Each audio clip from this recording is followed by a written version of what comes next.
2004, le Congo a opté pour la transparence en devenant pays membre de l'ITIE, qui signifie tout simplement l'initiative pour la transparence dans les industries extractives. C'est donc à ce titre que nous recevons M. Michel Florent Okoko.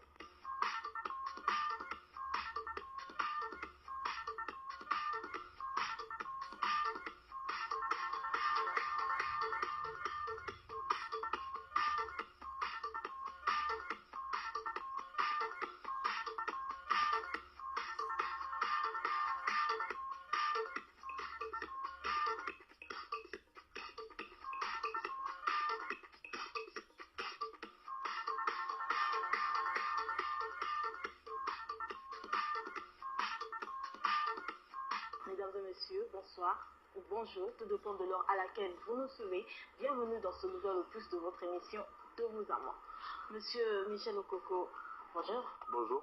Merci d'avoir répondu à notre invitation. C'est un plaisir. Donc, vous êtes le président exécutif de l'ITIE. Oui. En quoi consiste votre travail? C'est une question intéressante. Oui. Je voulais juste dire quelque chose. L'option de la transparence existe depuis avant l'initiative Transparence des industries extractives. Mais avant, les gens ne parlaient pas clairement des recettes pétrolières, par exemple. Si, justement, parce que déjà depuis 2003, le Congo avait opté pour publier de manière régulière à travers l'attestation de ses recettes par un cabinet indépendant, oui, je citerai le cabinet KPMG, de faire en sorte que chaque trimestre, ces recettes soient attestées et certifiées. C'est ce qui a été fait, c'est ce qui est fait. Depuis 2003, on peut, jusqu'à la date d'aujourd'hui, faire en sorte que l'on puisse trouver ces documents au site du ministère en charge des Finances. Donc, c'est essentiel de le savoir. Et l'initiative Transparence des industries extractives, depuis 2004, a été une forte, je dirais bien une forte continuité, une réelle volonté de la République de marquer, comme vous le dites, la volonté d'aller dans la transparence des industries extractives. Donc aujourd'hui, ce que je fais est marqué par un décret présidentiel. Je supervise et je contrôle donc les activités de l'initiative Transparence des industries extractives. Nous avons régulièrement des comités exécutifs que je préside. Nous avons un secrétariat technique permanent avec qui nous travaillons en toute collaboration. Il y a un secrétaire permanent et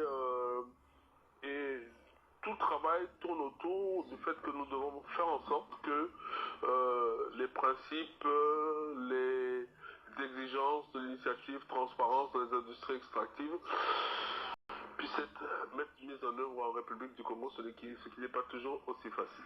Vous-même, vous êtes nommé par décret présidentiel. C'est ça. Pour combien d'années? Je suis nommé pour 2 ans. Vous êtes là depuis 2 ans? 3 ans renouvelables une fois. Ça veut dire simplement que à n'importe quel moment, au bout de 3 ans, on peut changer le président du comité exécutif. Par élection? Comment? Par voilà le principe. Le principe, c'est que le président de la République, effectivement, émet un décret. Une des exigences de l'initiative Transparence des industries extractives est que celui qui a la charge de diriger la mise en œuvre dans un pays doit être nommé par le gouvernement. Donc c'est une des exigences, parce que adhérer à l'initiative Transparence des industries extractives est d'abord une volonté du gouvernement. Voilà. Et donc vous n'êtes pas nommé par la société civile, mais par le gouvernement. La société civile ne nomme personne. La société civile propose un groupe de personnes qui les représentent au comité exécutif. Les sociétés extractives proposent un groupe de personnes qui les représentent au comité exécutif. L'État, l'administration, propose un groupe de personnes qui les représentent au comité exécutif.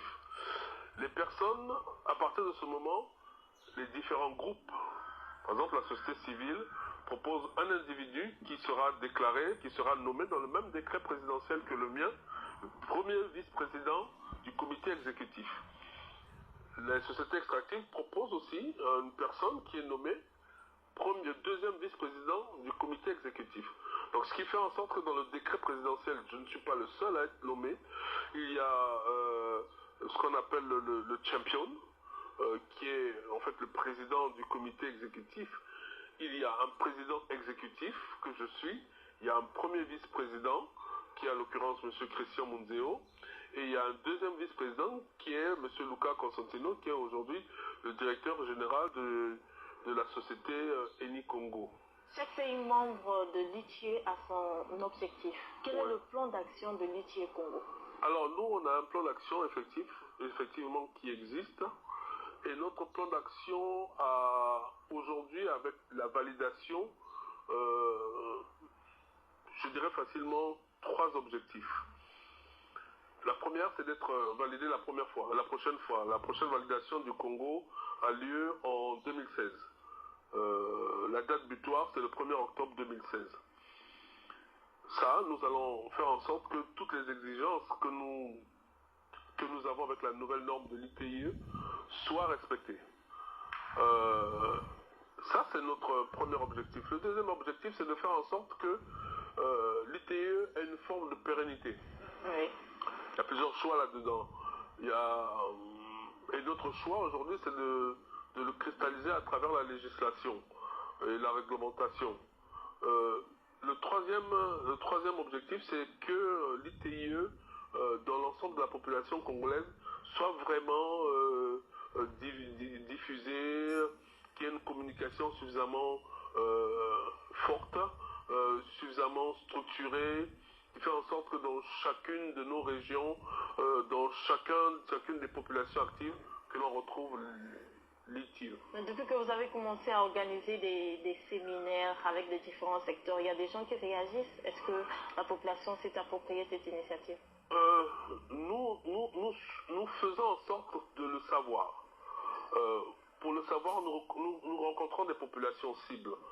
Nous avons rencontré les médias, nous avons rencontré la jeunesse et leurs représentants, nous avons rencontré les femmes, les organisations de femmes et leurs représentants, nous avons rencontré